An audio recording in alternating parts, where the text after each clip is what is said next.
رحم اللہ من قرأ الفاتحہ۔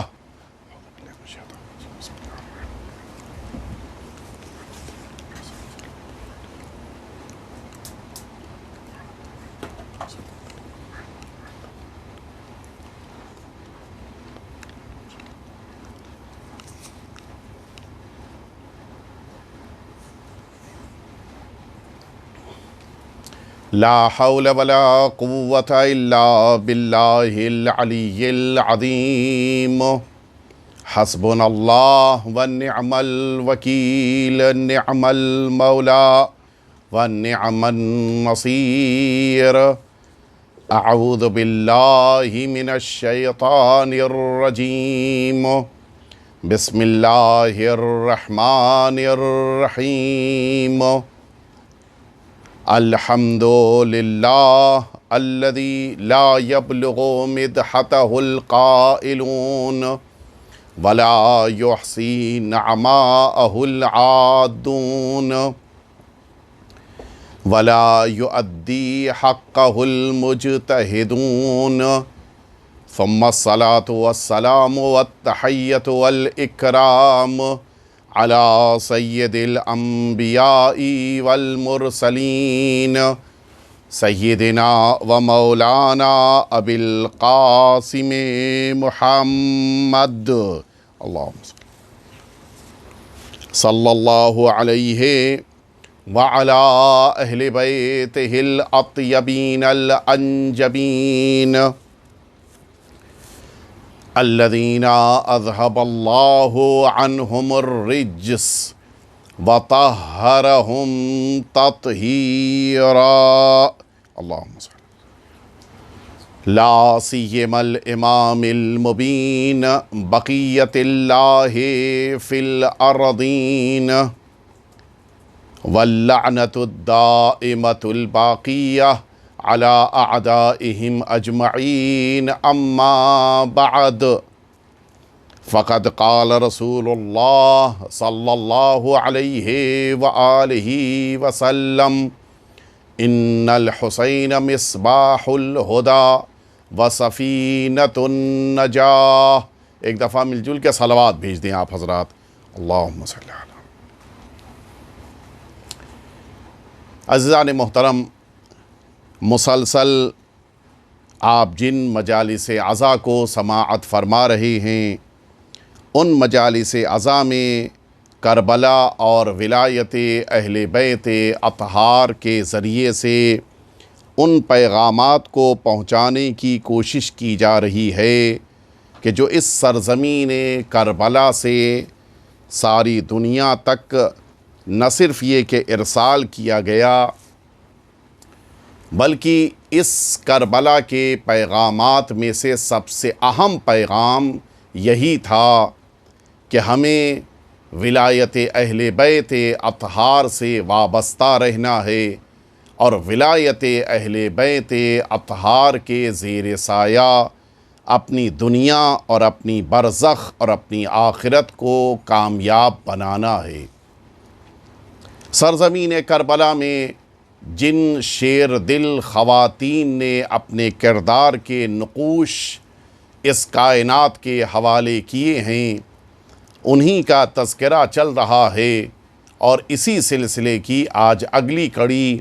آپ کے سامنے عرض کرنی ہے۔ یہ وہ محترم مقدس خواتین کہ جنہوں نے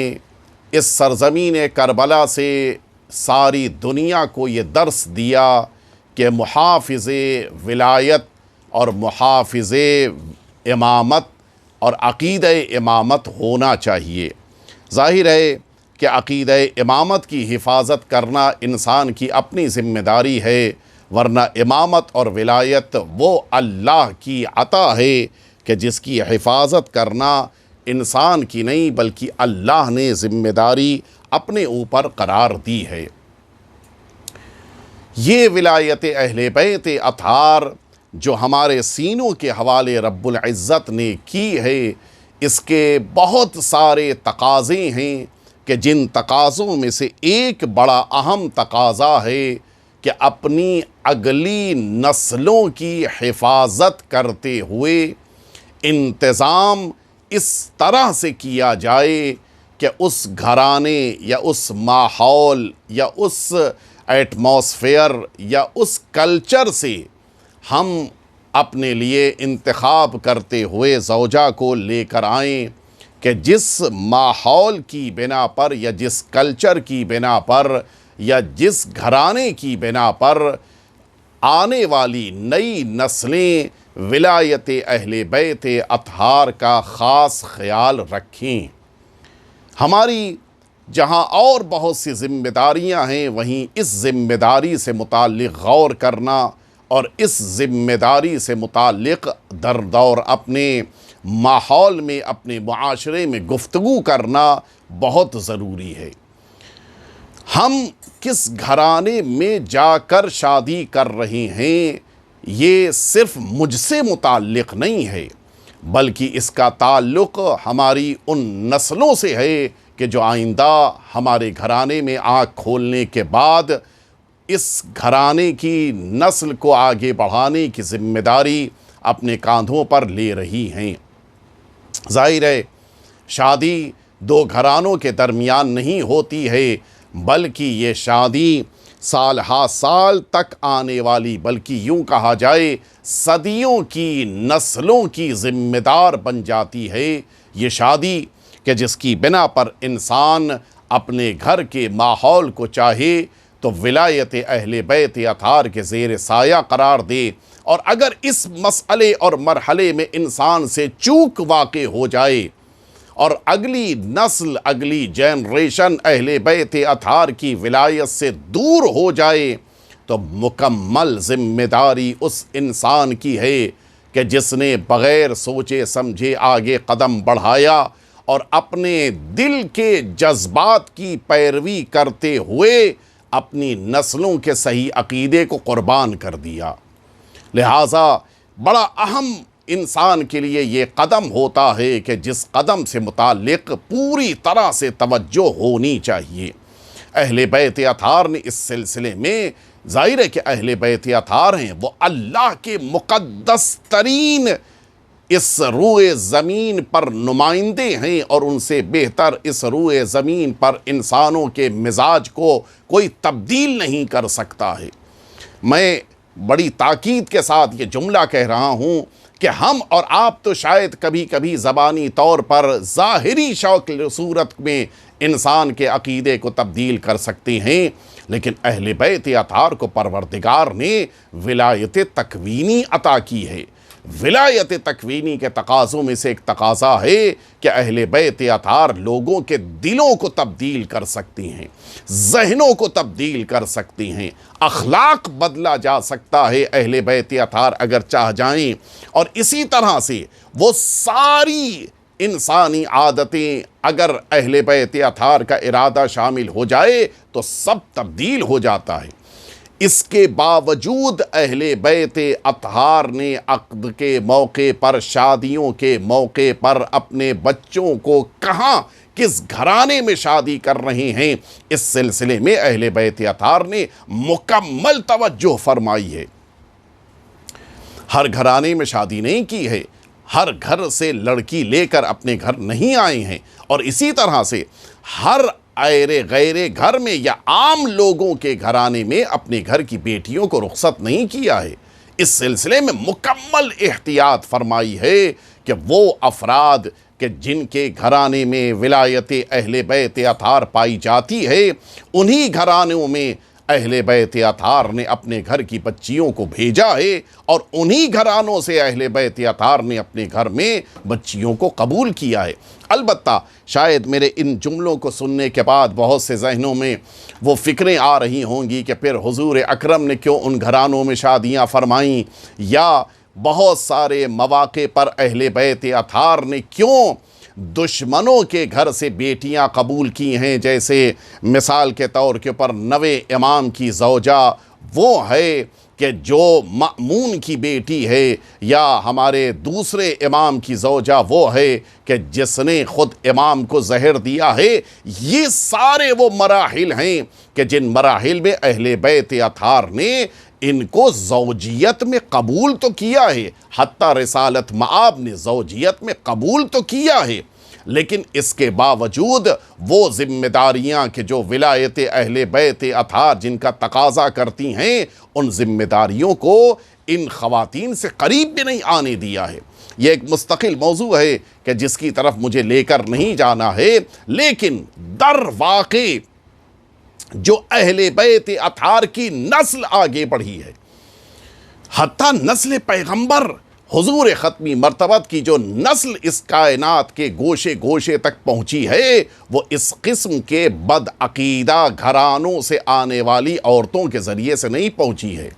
بلکہ رسالت مآب نے اپنی نسل کی ذمہ داری اس عظیم المرتبت خاتون کہ جنہیں ملیکۃ العرب کہا جاتا ہے، جناب ام المؤمنین خدیجہ الکبریٰ صلوات اللہ وسلامہ علیہا، ان کے کاندھے پر قرار دی ہے، اور ان کے ذریعے سے آج کائنات کے گوشے گوشے تک نسل پیغمبر پہنچی ہے۔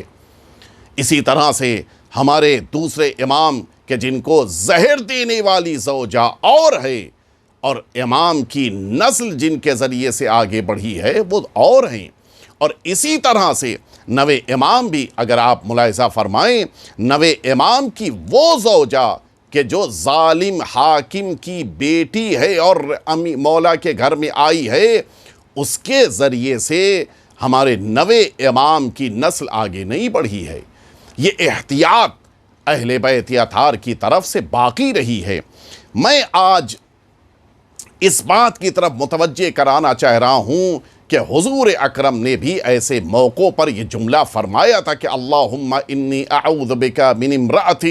تشیبنی قبل مشیبتی، پروردگار مجھے اس خاتون سے نجات دے، اس خاتون سے میں تیری پناہ مانگتا ہوں کہ جو ضعیفی سے پہلے مجھے ضعیف کر رہی ہے۔ اس کے معنی ہے کہ رسالت مآب کو کسی سے گلہ ہے، کسی سے شکوہ ہے کہ رسالت مآب کو اذیتیں، رسالت مآب کو تکلیفیں، رسالت مآب کو گھر میں آنے کے بعد صعوبتیں برداشت کرنی پڑ رہی ہیں، کہ حضور اکرم کو یہ جملہ کہنا پڑا کہ میں ضعیفی سے پہلے بوڑھا ہو رہا ہوں۔ اس کے معنی ہے کہ رسالت مآب کے لیے بھی یہ مرحلہ بڑا سخت تھا اور آزمائش کا مرحلہ تھا، اور اسی لیے ہمارے معصومین کی حیات طیبہ میں آپ دیکھیے، جہاں تک میں نے مطالعہ کیا ہے، میں عرض کر رہا ہوں ہو سکتا ہے کہ اس کے علاوہ بھی کسی کے ذہن میں کوئی تحقیق ہو، تو بہرحال میں کھلے دل سے استقبال کر رہا ہوں، لیکن جہاں تک میں نے مطالعہ کیا ہے، معصومین میں صرف ایک امام نے اپنی زوجہ کو طلاق دیا ہے۔ بقیہ اماموں کے تذکرے میں نے نہیں دیکھی سیرت، ہو سکتا ہے کسی کے مطالعے میں ہو تو ضرور میرے علم میں اضافہ فرمائیں۔ ہمارے پانچویں امام محمد باقر علیہ السلام، آپ نے اپنی حیات طیبہ میں اپنی ایک زوجہ کو طلاق دیا،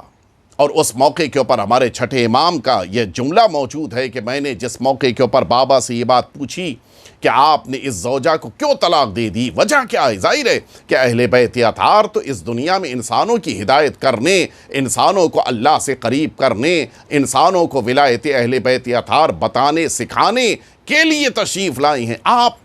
اگر طلاق دے رہے ہیں تو کوئی آپ کے پاس اس کا سبب ریزن ضرور ہے۔ البتہ چھٹے امام واقف ہیں، چاہتے ہیں کہ دنیا والوں تک پیغام پہنچ جائے۔ مولا نے فرمایا کہ میں سب برداشت کر سکتا ہوں، طلاق کی وجہ بیان کرتے ہوئے فرمایا میں سب برداشت کر سکتا ہوں، لیکن یہ ممکن نہیں ہے کہ میں اپنے جد امیر المؤمنین کی ولایت کا اقرار نہ کرنے والی خاتون کو اپنے گھر میں قرار دوں، گویا میں سانپ کو موقع دوں کہ وہ اپنے زہر سے دوسروں کو نقصان پہنچائے، کہ یہ مجھے برداشت نہیں ہے۔ اس سے بات واضح ہو جاتی ہے کہ مولا کو یہ بات برداشت نہیں ہے کہ گھر میں آنے والی خاتون ایسی ہو جو ولایت اہل بیت اطہار اور بالخصوص ولایت امیر المؤمنین کو تسلیم نہ کرے، اور ولایت امیر المؤمنین کے مقابل اپنے نظریات کو پیش کرے۔ بہت ضروری ہے اس ولایت کو اللہ نے جب ہمارے سینوں کے حوالے کیا ہے، ہمارے دلوں کو یہ عظیم امانت عطا کی ہے، تو اس کو حفاظت کے ساتھ اگلی نسلوں تک پہنچانے کے لیے ہمیں کوششیں کرنی ہیں۔ ہمیں اگلی نسلوں کو ولایت اہل بیت اطہار کا نہ صرف یہ کہ ماننے والا بلکہ ولایت اہل بیت اطہار کو دل و جان سے قبول کرنے والا ایک ایسا نسل کا سلسلہ قائم کرنا ہے کہ جس کے ذریعے سے رہتی دنیا تک جب تک یہ اولاد کی نیکیاں باقی رہیں گی ماں باپ کو اس کا اجر ملتا رہے گا۔ اور صرف اولاد کی ہی بات نہیں ہے، اگر صحیح نیک صالح اولاد کی اولاد دنیا میں آ رہی ہے وہ بھی نیک اور صالح ہو تو اجر انہیں بھی ملے گا کہ جو دادا دادی کی شکل میں ان بچوں کی تربیت سے متعلق کوششیں کرتے رہے۔ لہٰذا پہلے سے انسان کو توجہ دیتے ہوئے اس مسئلے میں غور کرنا چاہیے اور اس کے لیے ابھی سے انسان پوری طرح سے کوششوں میں مصروف رہے۔ میں عرض کروں کہ آج جس عظیم المرتبت کربلا کی شیر دل خاتون کا میں تذکرہ کرنا چاہ رہا ہوں، یہ وہ عظیم المرتبت شخصیت ہیں کہ جو سرکار سید الشہداء امام حسین صلوات اللہ وسلامہ علیہ آپ کی پہلی زوجہ قرار پائی ہیں۔ آپ کا شرف یہ ہے کہ سرکار سید الشہداء کی آپ پہلی زوجہ ہیں، اور میں ایک جملہ کہوں کہ سب سے زیادہ ازدواجی زندگی میں امام حسین علیہ السلام کا ساتھ جنہوں نے دیا اور نبھایا ہے وہ وہی خاتون ہیں کہ جن کا آج میں تذکرہ کرنے جا رہا ہوں۔ سب سے زیادہ لمبا وقت اگر کسی نے گزارا ہے تو اسی خاتون نے امام حسین صلوات اللہ وسلامہ علیہ کے ساتھ گزارا ہے۔ معمولی بات نہیں ہے۔ میں جس موقع کے اوپر روایتوں کی دنیا میں اور بیانات کی دنیا میں، احادیث کی دنیا میں، مؤرخین کی تاریخ کی دنیا میں دیکھ رہا تھا، وہاں پر ایک جملہ ملا کہ زینب ثانی کربلا، یعنی سرزمین کربلا کی دوسری زینب صلوات اللہ وسلامہ علیہا۔ آپ کو اتنا بڑا لقب ملا ہے، جس طرح سے جناب زینب علیہ مقام صلوات اللہ وسلامہ علیہا کو ثانی زہرا کا لقب ملا ہے کہ آپ جناب سیدہ کی ثانی ہیں، اسی طرح سے اس عظیم المرتبت خاتون کو اگرچہ یہ غیر گھرانے سے اس گھرانے سے وابستہ ہوئی ہیں، یہ سرکار امیر المؤمنین کی بہو ہیں، اس کے باوجود اتنا بڑا شرف کہ آپ کو کربلا کی زینب ثانی صلوات اللہ وسلامہ علیہا کہا گیا۔ کتنا عظیم شرف ہوگا اس خاتون کا، کس وجہ سے؟ صرف ان مجاہدتوں کی بنا پر، ان تبلیغات کو باطل کرنے کے لیے کی جانے والی کوششوں کی بنا پر کہ جو تبلیغات دشمن کی طرف سے سرکار سید الشہداء سے متعلق کی جا رہی تھیں، ان ساری تبلیغات کو منہ توڑ جواب دیتے ہوئے اس عظیم شہزادی نے میدان کربلا کے بعد سرکار سید الشہداء کے پیغام کو دنیا والوں تک پہنچانے کی ذمہ داری اپنے کاندھوں پہ لی ہے۔ انسان جس موقع کے اوپر قیدی ہوتا ہے وہ جسمانی طور پہ تو شاید بہت مضبوط ہو، لیکن روحانی طور پہ اندر سے وہ کمزور ہو جاتا ہے، اندر سے وہ ٹوٹ جاتا ہے، چونکہ قید کر لینا، کسی کو اسیر کر لینا، کسی کے ہاتھوں میں رسی باندھ دینا، کسی کو مثال کے طور پہ زنجیروں میں جکڑ دینا، یہ وہ چیز ہوتی ہے کہ جو انسان کی عزت کے لیے ایک حملہ سمجھا جاتا ہے۔ گویا وہ عظیم بلندی سے انسان نیچے آ گیا، اس عظیم مقام سے انسان کو نیچے لا کے کھڑا کر دیا گیا، لیکن اسیر ہونے کے باوجود بظاہر دنیا والے یہ سمجھ رہے تھے کہ روحانی طور پہ یہ کمزور ہو گئے، اندر سے گویا یہ ٹوٹ گئے، لیکن اس کے باوجود دنیا والوں کے سامنے حق اور حقانیت کو پیش کرنا اور اس حقیقت کو بیان کرنا کہ جو سرزمین کربلا کی دنیا والوں تک نہیں پہنچ پائی ہے، یہ اس عظیم المرتبت خاتون نے اپنے کاندھوں پہ ذمہ داری لی تھی۔ اس سے پتہ چلتا ہے کہ انسان کو اپنی ازدواجی زندگی کے شروع کرتے وقت کس طرح سے یہ غور کرنا چاہیے کہ کس کے ساتھ میں زندگی کا آغاز کر رہا ہوں۔ میں اسی لیے علماء کی جب تاریخ اور سیرت کو بیان کرتا ہوں تو ہمارے بزرگ علماء نے جہاں بہت سی دعائیں اپنی زندگی میں کی ہیں، وہیں یہ دعا بھی اپنی زندگی میں بزرگ علماء، مثلاً آیت اللہ العظمیٰ جو استاذ الفقہاء والمجتہدین کہلاتی ہیں، آیت اللہ العظمیٰ سید ابو القاسم خوئی علیہ الرحمت والرضوان، ان کی دعاؤں میں ایک دعا یہ شامل تھی کہ پروردگار مجھے نیک زوجہ عطا فرما۔ یہ انسان کی دعاؤں میں شامل ہونی چاہیے دعا، ربنا آتنا فی الدنیا حسنہ۔ اس دعا میں یہ فی الدنیا میں جو حسنہ کی بات ہے، یہ نیک زوجہ کے لیے دعا ہے۔ انسان کی دعاؤں میں اس قسم کی دعاؤں کا شامل ہونا بڑا اہمیت رکھتا ہے۔ سرکار سید الشہداء نے سرزمین کربلا کے لیے جس اہتمام کو اور جن امور کا خیال رکھا ہے، ان میں سے یہ بات بڑی اہم ہے۔ کربلا واقعہ ہے سن 60 ہجری میں امام حسین کا مدینہ طیبہ سے سفر کے لیے نکلنا، اور جس خاتون کا آج میں تذکرہ کر رہا ہوں، اس خاتون کو سرکار سید الشہداء نے اپنی زوجیت میں قبول کیا تھا تقریباً 20-25 سال پہلے۔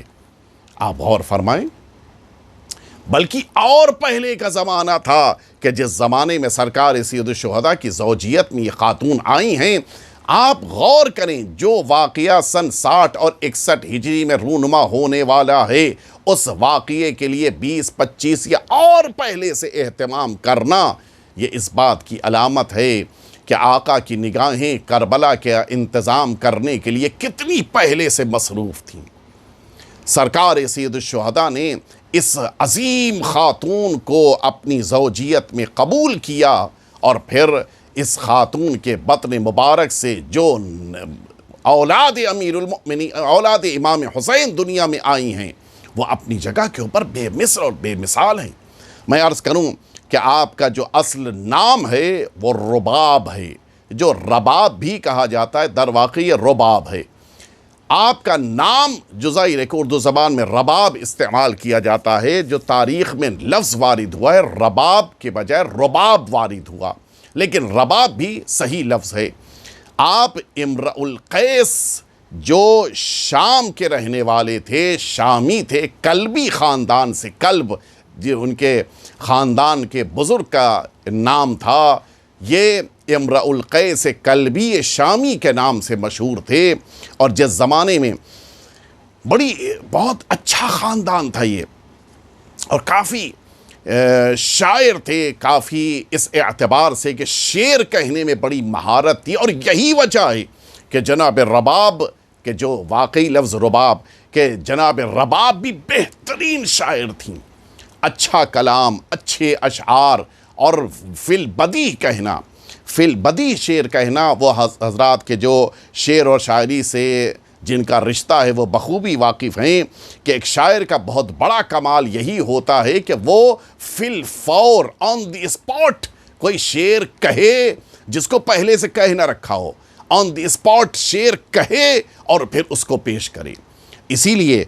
عربوں کے درمیان فی البدیع شعر کہنے والے افراد کی بڑی اہمیت، ظاہر ہے کہ عربوں کے درمیان تو شعر و شاعری کا اور ادبیات کا اور اس قسم کے نظم کو پیش کرنے کا ایک خاص شوق بھی تھا، اور اسی کی بنا پہ پروردگار عالم نے جو سب سے بڑا معجزہ اسلام کو دیا ہے وہ فصاحت و بلاغت کا ہے۔ عربوں کے درمیان بہت زیادہ اس کی اہمیت تھی۔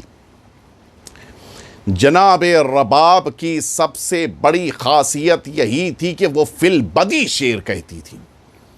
برجستہ جس کو کہا جائے، بالکل جو موقع ہے اس کی مناسبت سے شعر کہنا، یہ آپ کی خاصیتوں میں سے تھی۔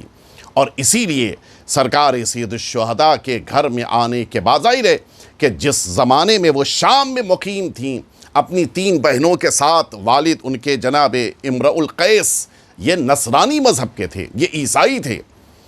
اس خاندان کے اس ماحول میں پرورش پانے کے باوجود جب جناب رباب سرکار سید الشہداء کی زوجیت میں آئی ہیں تو اب زوجیت میں آ جانے کے بعد آپ نے اس انداز میں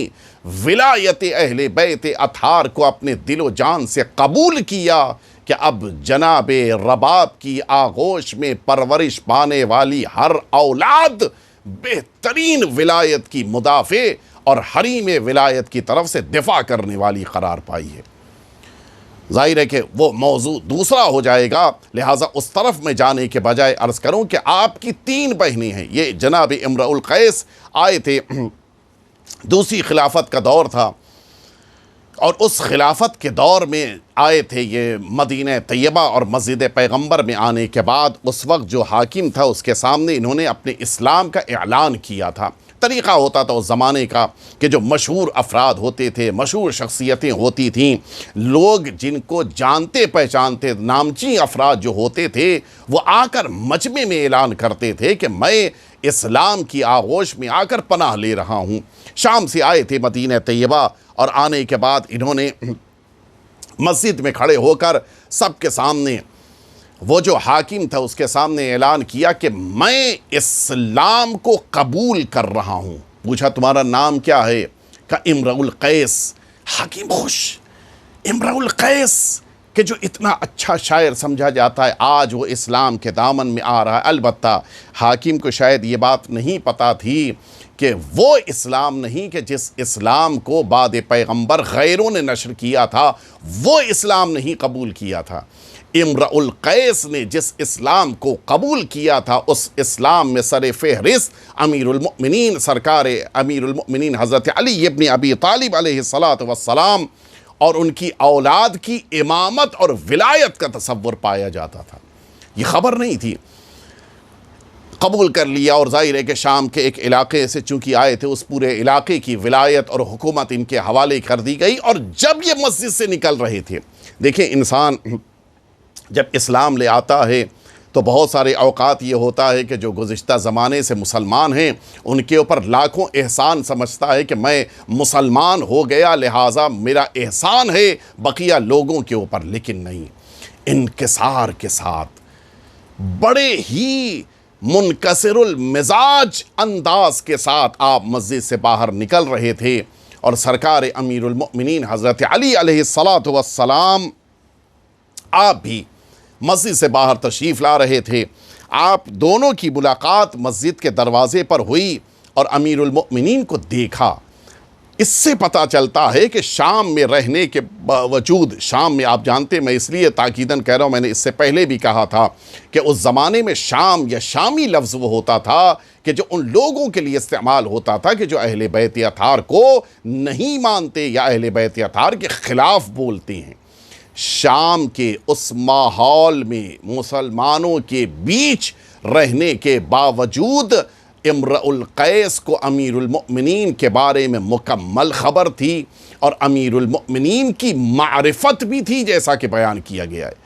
ان کو پہچانتے تھے، جانتے تھے یہ کون ہیں۔ ظاہر ہے کہ صورت آشنا نہیں تھے، لیکن ان کی سیرت کے بارے میں، ان کے فضائل کے بارے میں، ان کا کیا مقام اور کیا رتبہ اس کے بارے میں انہیں خبر تھی۔ یہ اس بات سے پتہ چلتا ہے کہ جب امیر المؤمنین سے دروازے پہ ملاقات ہوئی امرؤ القیس کی تو امیر المؤمنین کو انہوں نے سلام کیا، مولا نے جواب سلام دیا، اچھا تم آئے ہو اسلام قبول کرنے، اچھا آپ کو سب خبر ہے۔ مولا نے اس موقع پر فرمایا تھا کہ میں چاہتا ہوں کہ تمہارے خاندان کا رشتہ میرے خاندان سے جڑ جائے۔ عرب کا سب سے عظیم گھرانہ ہے بنی ہاشم کا گھرانہ، اور امرؤ القیس اپنی قوم میں سب سے عظیم خاندان کے چشم و چراغ سمجھے جاتے ہیں۔ میں چاہتا ہوں کہ تمہارا رشتہ میرے گھرانے سے جڑ جائے۔ یہاں پر ہونا کیا چاہیے تھا؟ انسان جب رشتے کی بات آتی ہے یہی جواب دیتا ہے کہ ٹھیک ہے میں تحقیق کروں گا، لوگوں سے معلوم کروں گا، آپ کے بارے میں واقفیت لوں گا، پوچھوں گا کہ آپ کیسے ہیں، آپ کا خاندان کیسا ہے۔ لیکن جب پہلے سے انسان ساری واقفیت رکھتا ہو اور ادھر سے اگر پیشنہاد آئے تو فوراً ایکسیپٹ کر لیتا ہے۔ جناب امرؤ القیس نے کہا کہ میں آپ کے خاندان سے اپنے خاندان کے رشتے کے جڑ جانے پر فخر کرتا ہوں۔ اور پھر جناب سنیں گے آپ کہ جناب امرؤ القیس نے کیا کیا۔ ان کی 3 بیٹیاں تھیں، جن میں سے ایک بیٹی کا نام جو تاریخ میں بیان کیا گیا ہے وہ معیا ہے، کہ جن کا عقد جناب امرؤ القیس نے اسی وقت باہر آئے اور اپنی بیٹیوں سے دریافت کیا کہ یہ رشتہ ہے، کیا تمہیں قبول ہے؟ ایک بیٹی نے قبول کیا تو اس کا عقد امیر المؤمنین کے ساتھ، دوسری بیٹی کا نام سلمہ، اس بیٹی کا عقد امام حسن مجتبی علیہ السلام کے ساتھ، اور تیسری بیٹی جناب رباب ہیں کہ جن کا عقد جناب امرؤ القیس نے سرکار سید الشہداء امام حسین صلوات اللہ وسلامہ علیہ کے ساتھ فرمایا۔ یہ تین بیٹیاں ہیں جو ایک ہی گھرانے میں آ رہی ہیں، اور تینوں کے درمیان وہ میل محبت ہے کہ جو بے نظیر ہے۔ سرکار سید الشہداء کی زوجہ جناب رباب بے پناہ امام حسین اور اہل بیت اطہار کی عاشق ہو گئی تھی، اہل بیت اطہار کی ولایت دل میں اتر گئی تھی۔ اس سے پتہ چلتا ہے کہ باپ نے کس اچھے ماحول میں اس بیٹی کی تربیت اور تعلیم کا اہتمام کیا تھا۔ ان کے بارے میں ایک جملہ ملتا ہے جو میں عرض کروں، روایت میں آیا ہے کہ کانت الرباب من افضل النساء، لوگوں میں سب سے، عورتوں میں سب سے بہتر خاتون تھی جناب رباب، وخیارہن، اور ان کے درمیان سب سے زیادہ نیک کردار خاتون تھی جناب رباب۔ معمولی بات نہیں ہے۔ معمولاً جو لوگ اچھے گھرانے میں پیدا ہوں، جن کا فیملی بیک گراؤنڈ بہت ہی اچھا ہو، انہی کے بارے میں یہ اس قسم کے جملے وارد ہوتے ہیں۔ جناب رباب کے بارے میں اس قسم کے جملوں کا پایا جانا اس بات کی علامت ہے کہ شام کے اس ماحول میں رہتے ہوئے بھی اس گھرانے نے پاک دامنی کا ساتھ نہیں چھوڑا تھا۔ عیسائی مذہب میں پرورش پانے کے باوجود عفت کا دامن نہیں چھوڑا تھا۔ ایسے گھرانے میں شادی کی ہے امام حسین صلوات اللہ وسلامہ علیہ نے۔ اور جناب رباب، بہت سارے جملے روایت میں ملتے ہیں جناب رباب کے بارے میں کہ کانت الرباب من افضل النساء واجملہن واخیارہن، کانت من اجمل النساء واعقلہن، سب سے زیادہ خواتین کے درمیان عقل مند اگر کوئی تھیں تو جناب رباب تھیں۔ اب آپ سمجھے کیوں جناب رباب کو کربلا کی زینب ثانی کہا گیا ہے؟ جناب زینب کبریٰ صلوات اللہ وسلامہ علیہا کو عقیلہ بنی ہاشم کہا جاتا ہے، یعنی بنی ہاشم میں سب سے زیادہ عقل اور شعور رکھنے والی خاتون۔ اور آپ کے بارے میں تاریخ کہتی کہ اعقلہن، عورتوں میں سب سے زیادہ عقل رکھنے والی۔ یہی فرق ہے۔ امیر المؤمنین کی بیٹی سب پر فضیلت رکھتی ہیں، اور جناب رباب کو فضیلت عورتوں پر مل رہی ہے۔ اس سے پتہ چلتا ہے کہ بہرحال فضیلت کے اعتبار سے اہل بیت اطہار کا تو مقابلہ کوئی نہیں کر سکتا، لیکن فضیلتیں پروردگار نے جناب رباب کو بھی عطا فرمائی تھیں، اور اسی لیے سرکار سید الشہداء بھی آپ کا خاص اہتمام، خاص خیال رکھتے تھے۔ ساری ازواج کے درمیان امام حسین نے سب سے زیادہ اہمیت دی ہے تو اپنی اسی زوجہ جناب رباب کو۔ البتہ اور بھی ازواج ہیں، خود وہ زوجہ کہ جن کے ذریعے سے امام وقت سرکار سید الشہداء کے گھر میں دنیا میں تشریف لائے ہیں، ان کا بھی خاص اہتمام تھا، لیکن جناب رباب نے سب سے زیادہ وقت گزارا ہے امام حسین کی خدمت میں، لہٰذا امام حسین کی نگاہ میں بھی بڑی اہمیت تھی۔ روایت میں ایک جملہ ملتا ہے کہ جس زمانے میں آپ واقف ہیں کہ جناب رباب کی دو اولاد، ایک جناب سکینہ صلوات اللہ وسلامہ علیہا کہ جن کے لیے اصل ورڈ سکینہ وارد ہوا ہے، اور دوسری اولاد جناب علی اصغر صلوات اللہ وسلامہ علیہ کہ جو میدان کربلا میں سرکار سید الشہداء کی مظلومیت کی علامت بن کر دنیا کے سامنے آئے ہیں۔ یہ دو اولاد جناب رباب کی یہ جو بیٹی ہیں جناب سکینہ، جس زمانے میں جناب سکینہ کے ساتھ جناب رباب اپنے قبیلے والوں سے ملاقات کے لیے کچھ دنوں کے لیے تشریف لے گئی تھیں، امام حسین نے ان دنوں میں تکلیف محسوس کرتے ہوئے یہ جملہ فرمایا تھا کہ کأن اللیل موصول باللیل، رات کے بعد ہمیشہ صبح آتی ہے، لیکن جناب رباب کی اور جناب سکینہ کی اذا زادت سکینہ والرباب کہ اگر یہ دونوں گھر میں نہ ہوں تو ایسا لگتا ہے کہ رات کے بعد صبح نہیں آتی بلکہ رات کے بعد دوسری رات آ جاتی ہے۔ اس کے ختم ہونے کے بعد تیسری رات آ جاتی، کأن اللیل موصول باللیل، رات ایسا لگتا ہے کہ رات سے متصل ہو گئی۔ یعنی امام حسین کو اتنا زیادہ احساس تھا جناب رباب کا، اور جناب رباب بھی اتنی خدمت کرتی تھیں کہ ان کے کچھ دنوں کے لیے بھی گھر سے چلے جانے پر امام حسین کو محسوس ہو رہا تھا کہ میری خدمت گزار نہیں ہے۔ اسی لیے فرمایا تھا کہ لعمرک اننی لأحب دارا تحل بہا سکینہ والرباب، فرمایا تھا کہ میں اس گھر کو پسند کرتا ہوں کہ جس گھر میں سکینہ اور رباب موجود ہوں۔ یہ سرکار سید الشہداء نے فرمایا تھا۔ امام کو اپنی بیٹی سے دلی سکون ملتا تھا، اور جناب رباب کی بنا پر خدمت گزار زوجہ ملتی تھی، لہٰذا امام حسین نے یہ جملہ فرمایا تھا۔ اسی سے پتہ چلتا ہے کہ نگاہ امام میں کتنی اہمیت تھی جناب رباب کی۔ اور اسی لیے آپ غور کریں، میں نے وہ جو جملہ کہا تھا کہ سرکار سید الشہداء کی مظلومیت کو دنیا والوں تک پہنچانے کی ذمہ داری جناب رباب نے اپنے کاندھوں پر لی تھی۔ سرزمین کربلا پر تو جو آپ کی مظلومیت ہے وہ آپ سب کی نگاہوں میں ہے۔ ابھی میں عرض کروں گا آپ کی خدمت میں، واقعات کربلا کے بعد جناب رباب کا عالم یہ تھا کہ تاریخ میں یہ جملہ ملتا ہے کہ جس موقع کے اوپر آپ واقف ہیں کہ دربار ابن زیاد میں یہ سارے شہداء کے سر پہلے اندر داخل کر دیے گئے، اور پھر اس کے بعد ان بیویوں کو دربار ابن زیاد کوفے میں داخل ہونے کا موقع دیا گیا تھا، جس موقع کے اوپر جناب رباب بھی اندر داخل ہوئیں اور دربار میں پہنچی تھیں۔ سرکار سید الشہداء کا سر مبارک تھا کہ جس کو تشت میں رکھا گیا تھا۔ جناب رباب کو یہ موقع مل گیا، اور جناب رباب نے آگے بڑھ کر آقا سرکار سید الشہداء کے سر مبارک کو اپنی آغوش میں لیا تھا۔ مقتل میں یہ جملہ ملتا ہے کہ اس موقع کے اوپر فی البدی برجستہ یہ 2 اشعار جناب رباب نے پڑھے تھے کہ جن اشعار کو سننے کے بعد پورے دربار کوفہ میں سناٹا چھا گیا تھا۔ وہ جو خبریں دی جا رہی تھیں کہ امام حسین معاذ اللہ دین اسلام سے خارج، اور معاذ اللہ انہوں نے حاکم کے خلاف بغاوت کی، وہ سارے نظریات کو باطل کرتے ہوئے سرکار سید الشہداء کی حقانیت کو ظالم جابر کے دربار میں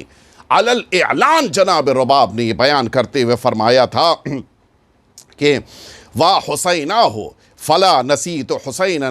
اقصدتہ اسنت الاعداء غادروہ بکربلا سریعا لا سقی اللہ جانبی الکربلا۔ جناب رباب نے یہ جملے فرمائے تھے کہ اے حسین آپ مظلوم ہیں، فرمایا تھا کہ ہم کبھی حسین کو بھول نہیں سکتے۔ دنیا یہ نہ سوچے کہ شہید کر دینے کے بعد امام حسین کو رباب بھول جائے گی۔ بات آ گئی ہے تو شاید آگے بڑھ کے مجھے موقع نہ ملے، لہٰذا میں یہاں پر رک کر یہ جملہ عرض کر دوں کہ جناب رباب واقعات کربلا کے بعد صرف 1 سال باحیات نہیں ہے، 1 سال کے اندر آپ اس دنیا سے رخصت ہو گئی تھی۔ آپ اتنا امام حسین کو یاد کرتی تھیں کہ مسلسل آپ گریہ فرماتی تھیں 1 سال کے اندر۔ اور ظاہر ہے کہ چونکہ عربوں کا دستور تھا، سارے مقاتل نے یہ جملہ لکھا ہے کہ بعض لوگوں نے پیغام بھی بھیجا کہ آپ ظاہر ہے کہ اب آپ کے شوہر شہید ہو چکے ہیں، آپ دوسرا عقد فرما سکتی ہیں۔ اس موقع کے اوپر آپ نے جملہ فرمایا تھا سب کو بالکل خاموش کرتے ہوئے کہ لا یکون لی حمو بعد رسول اللہ۔ سب کو جواب دیا تھا کہ میں رسالت مآب کی بہو ہوں، اور اب رسول مقبول کی بہو بننے کے بعد اب کائنات میں کسی گھر میں جانا مجھے گوارا نہیں ہے۔ جناب رباب امام حسین سے اتنی زیادہ اپنی لگاؤ اور اپنی محبت کا ثبوت دے رہی ہیں، فرماتی میں حسین کو بھلا نہیں سکتی ہوں۔ تم سب نے مل کر امام حسین کو نو کے سنا سے اذیتیں دیتے ہوئے ان کے سر مبارک کو بلند کیا ہے۔ تم سب نے سرکار سید الشہداء کو سرزمین کربلا پر مظلومیت کے ساتھ گھوڑے سے گرا کر شہید کیا۔ پروردگار، یہ جو کربلا میں اتنے ظالمین موجود تھے، یہ سب اے میرے پروردگار میں تیری بارگاہ میں دعا کر رہی ہوں کہ یہ سب تیرے دشمن ہیں، لہٰذا ان سب کو شدت عطش میں مبتلا کر دیں۔ یہ اعلان کرنا کہ یہ سب امام حسین کے قاتل اللہ کے دشمن ہیں، یہ دشمن کے دربار میں کھڑے ہو کر بیان کرنا، یہ وہ جرأت اور ہمت چاہتا ہے کہ جو عام گھرانوں میں نہیں دکھائی دے سکتا۔ جناب رباب نے اس انداز میں امام حسین کی مظلومیت کو دنیا والوں تک پہنچایا ہے۔ مسلسل راستے میں جہاں بھی کوئی گروہ مل جائے، جہاں بھی عورتیں مل جائیں، راستے میں جہاں بھی خواتین کا مجمع مل جائے، اشعار، کیونکہ عربوں کا مزاج تھا، اشعار جلدی لوگوں کو اٹریکٹ، آج بھی ہوتا ہے، اشعار کے ذریعے سے جلدی انسان متوجہ ہوتا ہے، اٹریکٹ ہو جاتا ہے۔ اشعار کے ذریعے سے امام حسین کی حقانیت کو شام والوں کے درمیان راستے میں جہاں جہاں بھی خواتین مل گئیں، جناب رباب نے پہنچایا ہے۔ حتیٰ عالم یہ تھا کہ لما قتل الحسین اقامت امرأتہ الکلبیہ، یہ اصول کافی میں مرحوم کلینی علیہ رحمت والرضوان نے روایت لکھی ہے کہ امام حسین کی یہ زوجہ کلبیہ، اس لیے کہ خاندان ان کا کلبیہ کہلاتا تھا، جیسا میں نے عرض کیا تھا کہ رباب بنت امرؤ القیس کلبی، یہ چونکہ اس گھرانے سے تھیں۔ امام حسین کی اس زوجہ نے اتنی مجلسیں منعقد کیں کہ علیہ ماتمن و بکت و بکین النساء والخدم، ساری عورتیں جمع ہو کے روتی تھیں، ساری خدمت گزار خواتین ساری کنیزیں گریا کرتی تھیں، حتیٰ جفت دموعہن، یہاں تک کہ ان سب کے آنسو خشک ہو گئے، اتنا گریا فرماتی تھیں جناب رباب۔ اور آپ سنیں گے، ظاہر ہے کہ روایت مکمل نہیں پیش کرنے کا میرے پاس وقت ہے، لیکن اتنا جملہ عرض کروں کہ میرے پاس 9 حوالے موجود ہیں۔ اعیان الشیعہ، تذکرۃ الخواص، نفس المحموم، البدایہ والنہایہ، الکامل، قاموس الرجال، اعیان الشیعہ، منتخب التوارث، 9 حوالے میرے پاس موجود ہیں۔ اعیان الشیعہ کے 2 حوالے، 2 جگہوں کے اوپر یہ واقعہ لکھا ہے کہ جناب رباب جس موقع کے اوپر سرزمین مدینہ پر واپس آئی ہیں، آپ نے مدینہ طیبہ پہنچنے کے بعد ایک دن بھی ایسا نہیں ہوا کہ باہر دھوپ میں بیٹھ کے وقت نہ گزارا ہو، مسلسل آپ دھوپ میں بیٹھتی تھی۔ صبح جس موقع کے اوپر سورج نمودار ہو جاتا تھا، آپ دھوپ میں آ کے بیٹھ جاتی تھیں، اور شام تک، سورج کے ڈوبنے تک آپ اسی سورج کی شعاؤں میں بیٹھتی تھیں۔ شاید ہم لوگوں کے لیے تصور کرنا مشکل ہو، اس لیے کہ ہم لوگ اس گرمی کو محسوس نہیں کر سکتے۔ وہ گرمی جو ریگستان میں ہوتی ہے، وہ گرمی کہ جو مدینے، مکے، کوفہ، ان ساری جگہوں کے اوپر ہوتی ہے، جو 57 اور 60 ڈگری تک پہنچ جاتی ہے، اس شدید گرمی میں جناب رباب کا دھوپ میں بیٹھنا، اور جس موقع کے اوپر جناب زینب علیہ مقام آتی تھیں اور سمجھاتی تھیں، مقتل میں جملے ہیں، سمجھاتی تھیں کہ شہزادی آئیے سائے میں بیٹھ جائیے۔ امام سجاد آ کے سمجھاتے تھے کہ مادر گرامی آئیے سائے میں بیٹھ جائیے، سب آ کے سمجھاتے تھے۔ جناب رباب یہ جواب میں کہتی تھیں کہ میں نے اپنے مولا کو دھوپ میں، اپنے مولا کے جنازے کو دھوپ میں میں نے دیکھا ہے، میں نے کربلا میں حسین کے جنازے کو دھوپ کے دیکھا ہے، سورج کی شعاؤں کے درمیان میرے آقا کا جنازہ تھا، میں کیسے خود کے لیے گوارا کروں کہ میں سائے میں جا کر بیٹھ جاؤں۔ یقیناً جناب رباب سرزمین کربلا کی وہ عظیم خاتون ہیں کہ جنہیں کربلا کی زینب ثانی کہلوانے کا حق ہے۔ جو انداز آپ کا ہے، اطاعت امام کا جذبہ، ولایت امام کا جذبہ، خدمت امام کا جذبہ، امام سے والہانہ محبت کا جذبہ، یہ ساری چیزیں ساری دنیا کے لیے بے نظیر ہیں۔ آئیے میں آپ کو لے کر چلوں، میں نے جس عظیم شہزادی کا تذکرہ کیا ہے، یہ وہی شہزادی ہیں کہ جنہوں نے سرزمین کربلا پہ اپنی آغوش کے پروردہ علی اصغر کے جنازے کو دیکھا، اور شام کے زندان میں اپنی بیٹی سکینہ کے جنازے کو دیکھا ہے۔ کوئی رب آپ کے دل سے پوچھے۔ اسی لیے مقتل میں ملتا ہے کہ جس موقع کے اوپر کربلا سے قافلہ آگے بڑھ رہا تھا، جناب رباب کربلا سے واپس جانے پہ تیار نہیں تھیں، اور یہ آواز دے رہی تھی کہ میں کیسے واپس جاؤں، میرا سید و سردار تو کربلا میں سو رہا ہے، میرا ننھا اصغر تو کربلا میں آرام کر رہا ہے، اور میں اپنے ساتھ ایک بچی کو لے کے آئی تھی، وہ جو زندان شام میں آرام کر رہی ہے۔ رباب اب کس کے سہارے مدینے واپس جائے؟ اور اسی لیے 1 سال تک گریہ کرتے ہوئے اور پھر جناب رباب اس دنیا سے رخصت ہو گئی تھی۔ رباب کس کا ماتم کریں؟ آغوش دیکھتی ہوں گی تو اصغر یاد آ جاتا ہوگا، گھر پہنچنے کے بعد حجرہ دیکھا ہوگا تو سکینہ یاد آ گئی ہوگی، اور سب سے بڑی مصیبت اپنے والی و وارث امام حسین کی شہادت کے اوپر جناب رباب کتنا گریہ کرتی ہوں گی۔ آئیے میں آپ کو میدان کربلا میں لے کر چلوں۔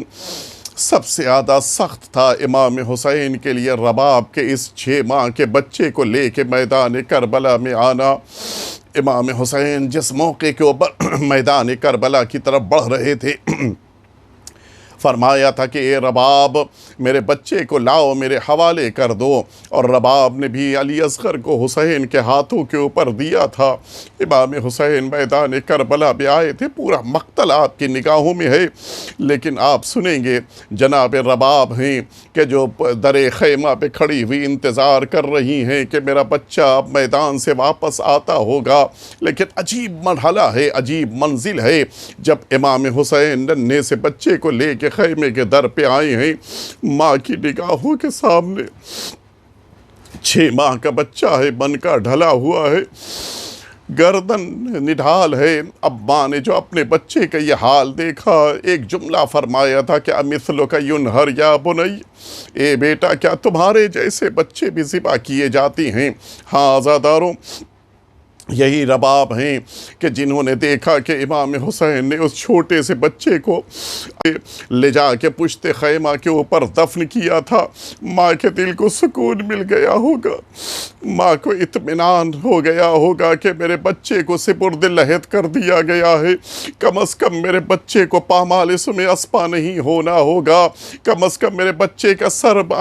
نوک نیزہ کی بلندی پہ نہیں آئے گا۔ لیکن سنو گے عزاداروں، عصر عاشور کے ہنگام میں جہاں خیموں میں آگ لگ رہی تھی، جہاں میدان کربلا میں گھوڑے دوڑائے جا رہے تھے، وہیں ایک بلندی پہ کھڑی ہوئی ماں یہ منظر بھی دیکھ رہی تھی کہ اپنے نیزوں کو میدان کربلا میں گھوڑ سوار زمین کے اوپر چھپو رہی ہیں۔ پوچھا آخر اس کی وجہ کیا ہے؟ بتایا گیا کہ جب سارے سر شمار کیے گئے ہیں، ایک ننھا سا سر نہیں مل،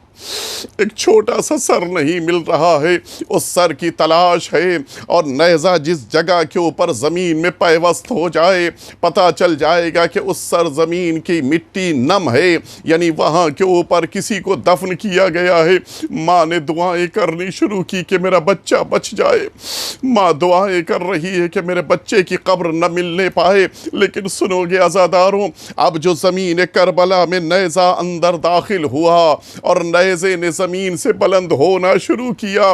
ماں کی نگاہیں دیکھ رہی تھیں اصغر کا جسم اطہر ہے جو بلندیوں کی طرف جا رہا تھا، اور پھر یہی جنازہ زمین کربلا پہ آیا۔ ماں دیکھتی رہی اور بچے کے گلے کو دوبارہ جسم سے علیحدہ کیا گیا اور نوک نیزہ پہ بلند کیا گیا۔ سنو گے عزاداروں، جب کسی کے گھر میں انتقال کوئی کر جائے تو کم از کم ماں کی نگاہوں کے سامنے سے بچوں کے کپڑے اور لباس تک چھپا دیے جاتے ہیں کہ ماں دیکھے گی تو بچے کا غم تازہ ہو جائے گا، ماں پھر گریہ کرنے لگے گی۔ لیکن ہائے رے رباب، جب بھی کوفے کی طرف سفر کرتے ہوئے نظر اٹھی ہے اور جب بھی شام کی طرف جاتے ہوئے ناقے کی بلندی سے رباب نے دیکھا ہے، ایک چھوٹے سے نیزے کے اوپر ایک چھوٹا سا سر دکھائی دیا ہے۔ اے میرے بچے اصغر، تمہارے دفن کے باوجود تمہاری ماں نے تمہارے سر کو نوک نیزہ پہ بلند ہوتے ہوئے دیکھا ہے۔ اے بیٹا اصغر، یہ ماں کیسے صبر کرے گی؟ الا لعنت اللہ علی القوم الظالمین، وَسَيَعْلَمُ الَّذِينَ ظَلَمُوا أَيَّ مُنْقَلَبٍ يَنْقَلِبُونَ إِلَٰهِ بِحَقِّ الزَّهْرَاءِ وَأَبِيهَا وَبَعْلِهَا وَبَنِيهَا